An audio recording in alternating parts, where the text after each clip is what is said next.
to the Getting Past the Premium podcast, where we focus on breaking down risk management problems bit by bit until we find a solution. Here are your hosts, Elliot, Bassett, and Ryan, Brott.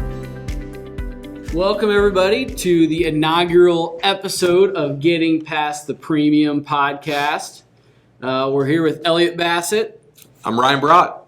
And just to give a little background on who we are, what we do, I'm the COO, sales manager, partner at Ellerbrock-Norris. And Ryan, you are? I am co-founder and director of Ellerbrock-Norris Wealth Strategies. It's an RIA under the Ellerbrock-Norris brand. Yep. And who is Ellerbrock-Norris, right? I think that's important context we should give to everybody because, as we talked before, we're in the trenches every day doing this and experiencing the things that we want to discuss in this podcast. So for 115 years. That's right. It's our 115th year anniversary starting a podcast. Not many people could probably say that, right? Right.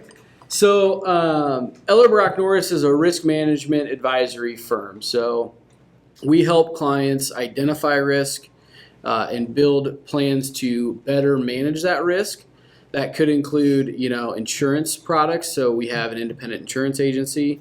That could include financial services, 401k work, everything that we do on the wealth strategy side, through 8 other what we call impact areas of risk, right? And so we're constantly working to advise our clients in those areas, deepen relationships, help solve problems, right? Exactly. And we didn't just get here overnight, right? We've spent probably the better part of 5 or 6 years now developing this type of a model. And there's a lot of reasons for that we'll kind of get into in the podcast, but just kind of say that because our evolution to get here, and we have a long ways to go. We certainly don't have it all figured out. But we've experienced a lot of the pain, the problems, and found some of the solutions to some of these things that we feel like the industry as a whole deals with on a regular basis, right? So that's the discussion. That's it. And we're going to be have guest speakers on, focus in kind of all the capacities of the risk management industry. Yep. Not just P&C insurance or anything like that. It's everything that a client needs from a risk management perspective. Yeah, which is much broader than what you might think of depending on your purview of how you define risk management. Absolutely. And we do have also with us on the podcast, we have Big Al, who you can't see. Yep. Behind the scenes, he's the magical editor making all of this stuff happen. Big guy. And the big guy. And we have our cocktail of the day. That's what do we right. have today, Ryan? Today it is straight Woodford Reserve on ice. Nothing better, right? Nah, I figured, let's kick it off with just the tried and true. Keep it simple.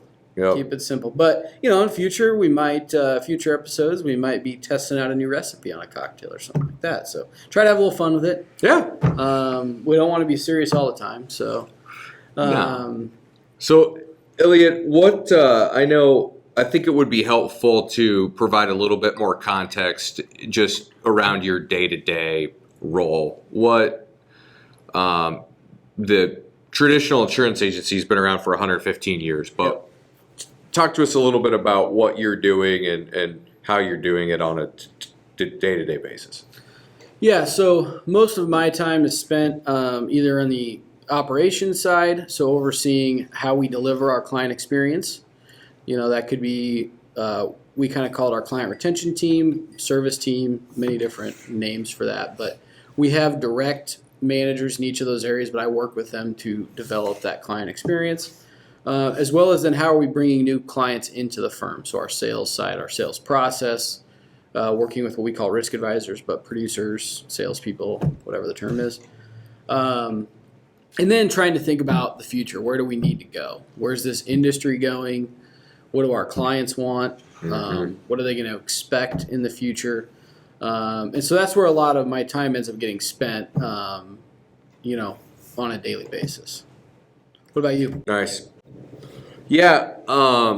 So day to day, I'm obviously running all of the operations, mainly client-facing stuff in the registered investment advisory firm, as well as helping facilitate sales processes, sales training to not only the team on the RIA side, but also on the insurance agency side.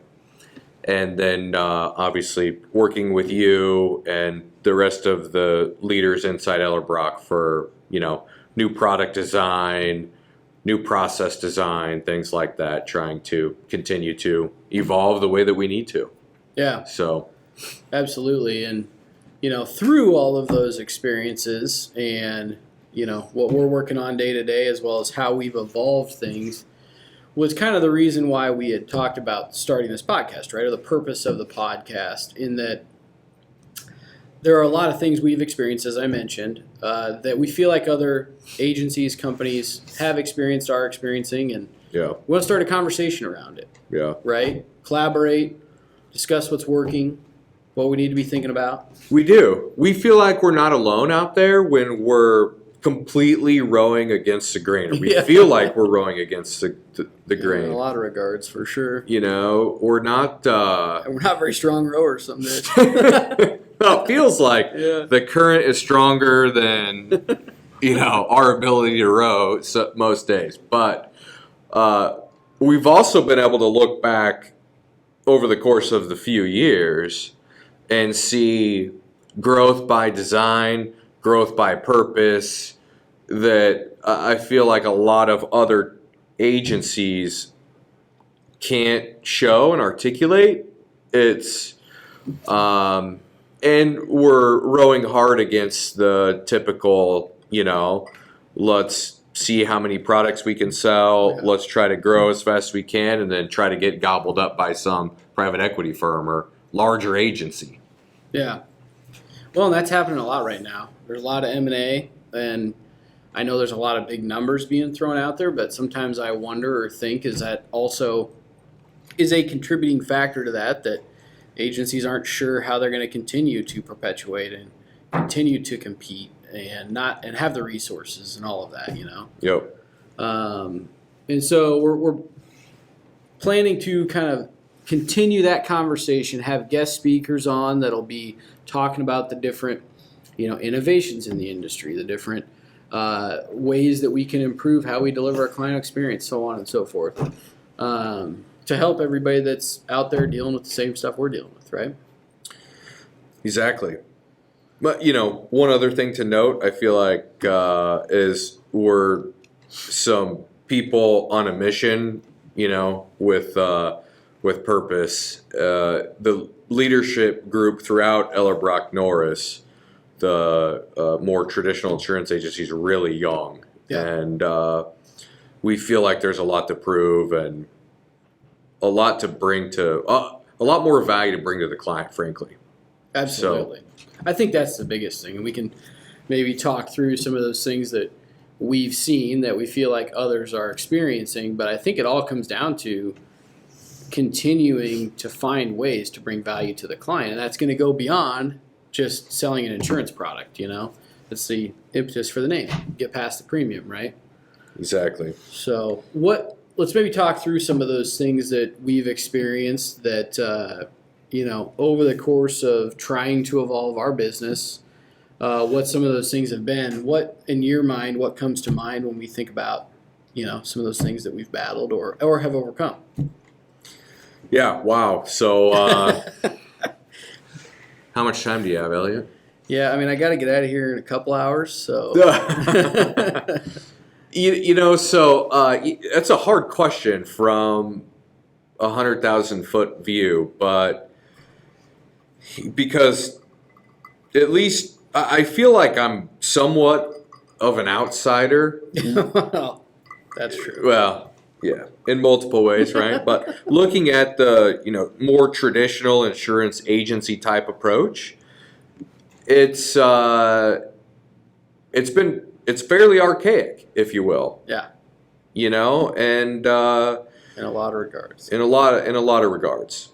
So we've struggled fairly significantly. We've had success too, but we've struggled a lot with how do we continue to evolve our value proposition to the client internally, right? With how handcuffed we are with the carriers and the guys that are really controlling how insurance is delivered today. Not only that, but then, client expectations. Because let's face it, like they haven't had some revolutionary way of somebody coming out and sitting down in front of them talking about risk either. Totally. So we're kind of battling this multiple problems from the insurance carriers all the way to the clients and what they expect, with us in the middle trying to understand how can we deepen the relationships, how can we bring more value, how can we look at risk management on a more holistic level and different from anybody else who's doing it in the industry today. Absolutely. And there's a lot in there too to kind of add on that from a different perspective, but de-risking our companies too, right? Yeah. I mean, if we are relying on an insurance company to pay us a commission that is our revenue, there's a big risk there. We're not in control of that insurance company's decisions at all. They could lose money over a few years and say, we're going to decrease commissions from 15 to 10%. That's happened. Yeah. Nationwide's done that, And so that's a big risk. And I think but that also is an opportunity, because it's an opportunity to change the way that we operate with those insurance carriers and put us in the driver's seat. Yeah. Take more control over how we're working with those clients. Yeah, it's true. I mean, one of the things that comes to mind when you say that I think will be a fruitful topic in the future on the podcast as well is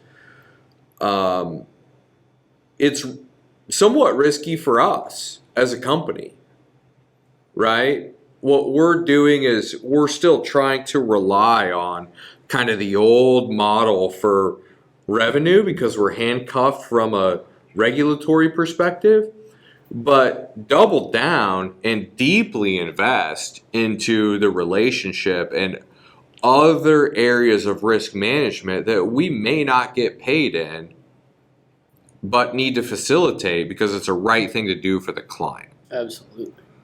I mean, I think looking back over the last 3 to 5 years, that's a significant hurdle that we come in and face every day is how do we continue to leverage the old model to get us to the point where we're just completely on our own and can truly deliver risk management strategies, with no strings attached. Yeah, and interestingly enough on that, the hardest, because we've talked about this, the hardest piece of that is probably with current clients versus new prospective clients that haven't been introduced to us, because our clients are used to working with us in a certain way, may or may not know what we're being compensated to work on their behalf. Yeah. And, if we have to go in and change that model, it can be a tough thing to overcome. You would think it'd be the opposite of that because we have a relationship. They trust us in an area. Yeah. But sometimes it's harder to shift that mentality with a current client. So it's a lot of the things that we've had to deal with, right? And the industry is going to have to deal with a shift like this. Yeah. Yeah, I mean, we battle everyone else not changing. Yeah. Right? We battle every other insurance agency just wanting to be an agency and go out and sell the next product. Because when our sales team's out there knocking on doors or banging down the phone or talking to, prospective prospects,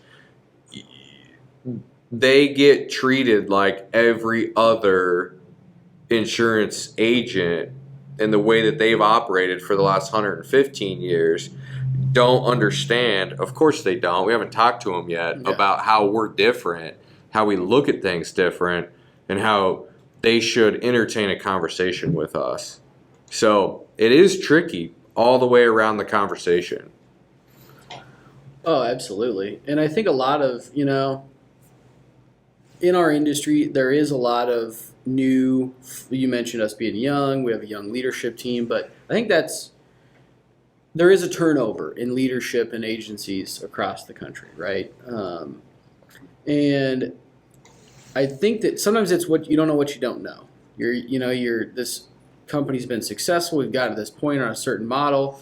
You might, we don't really like how the model is. We don't like carriers paying us commission, but it's the way it's always been.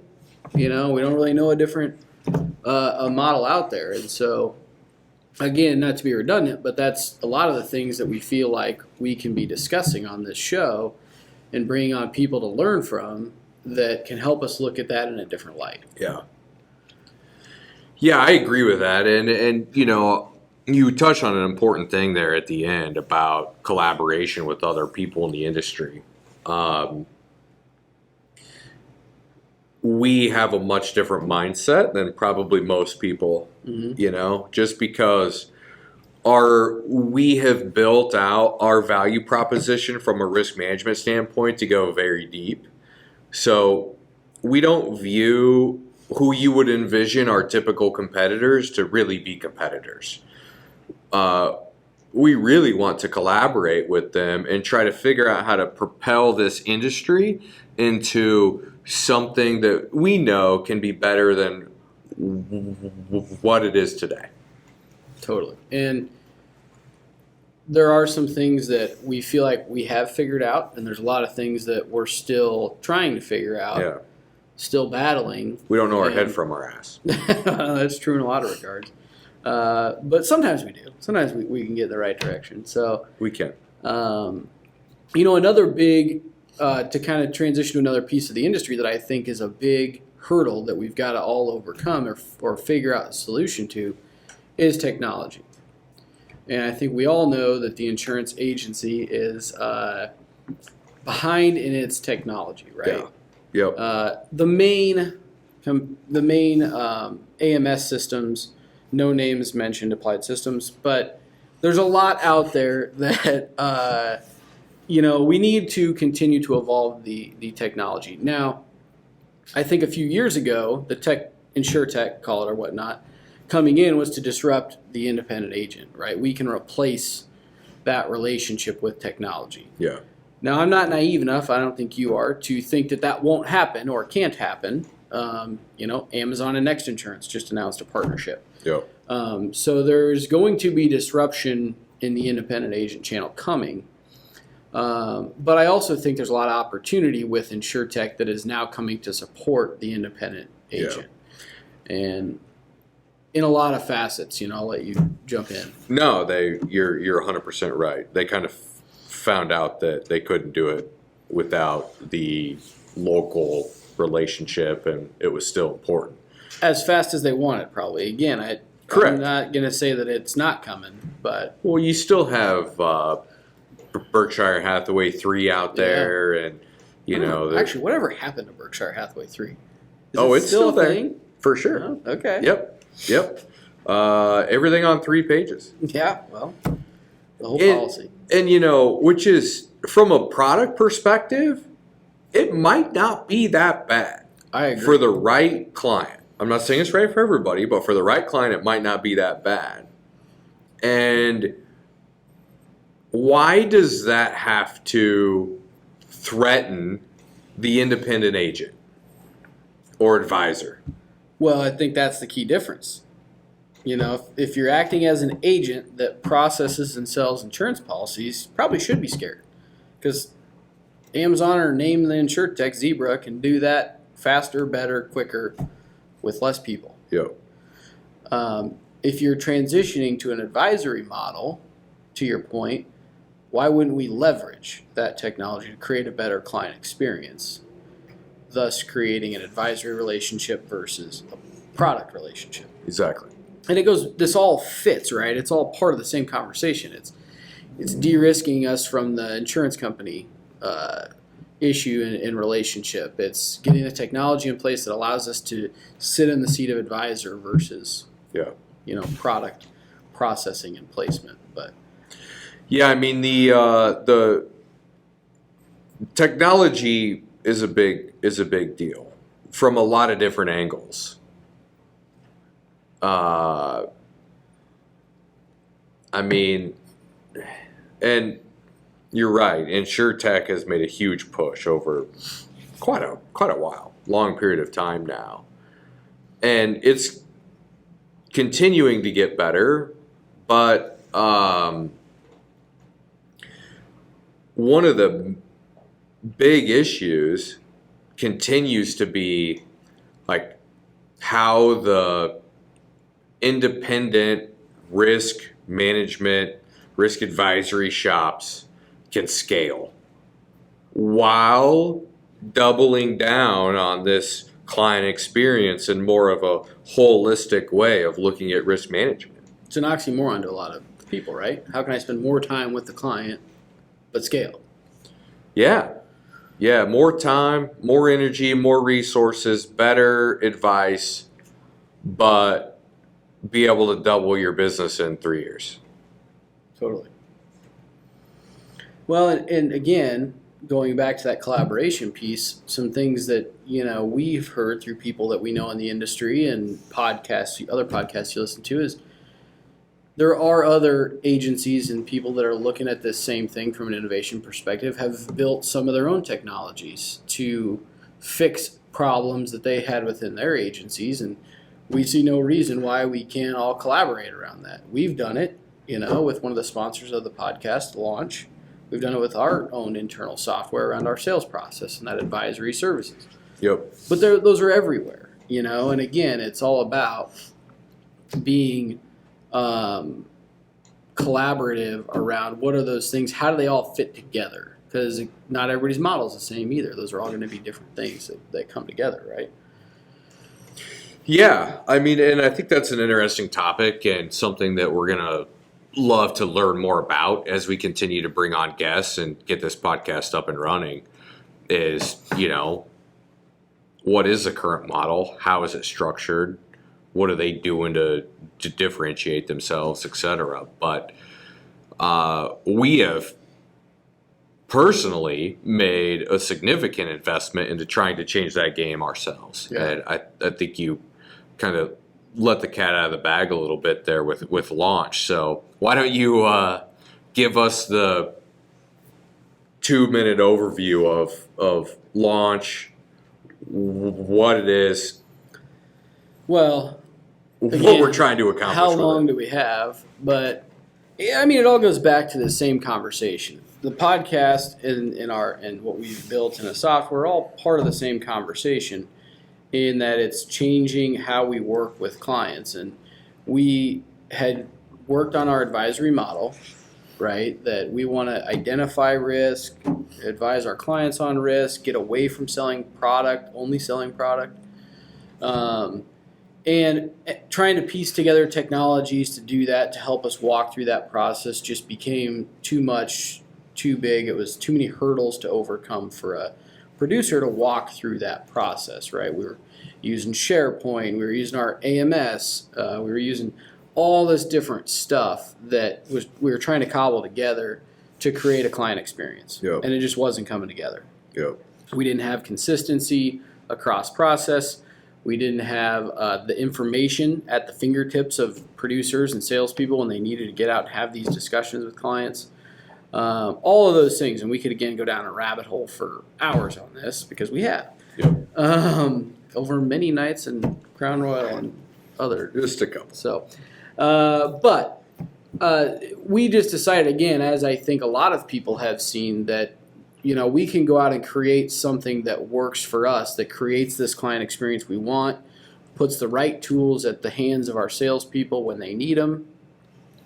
And to your point, actually, one of the biggest things is allow more client-facing time. Yeah. Allow us to be that advisor, right? And so we built what we call Launch, and it's taking all of that, distilling it down into a technology that walks our salespeople through that on a consistent basis. We are collaborating with other agencies on it, so there are other folks that we're working with to kind of build that out again from that collaborative environment. That's the whole reason why we're talking about it today, is just that it's a collaborative environment around the technology, because we don't have all the answers, right? I feel like we can get smart minds in the room and something good's going to come out of it. So was that in 2 minutes, or You did it wasn't good. bad. You did good. It's about 4. Oh, well, Big Al's got time check back there. I guess. Mr. Spellcheck back there. But yeah, so that's kind of what we're doing there. We'll hear a lot more about it again, because we want to get the message out that this is something that, folks that are out there in the industry, we want to not only collaborate on it, but we're building that as a solution to some of these things we've seen in the industry. Yeah. We got to become that advisor. Yeah, we do, and there's really not many tools out there that helps independent agents who have done a great job at facilitating product placement for their clients, that is going to help them transition to an advisory level risk management shop and get them to scale the way that they need to scale to survive. Totally. There's tons of CRMs out there anymore. There's a ton of CRMs. There's a ton of AMS systems. There's a ton of, marketing systems that you can integrate with some of those that, do a decent job.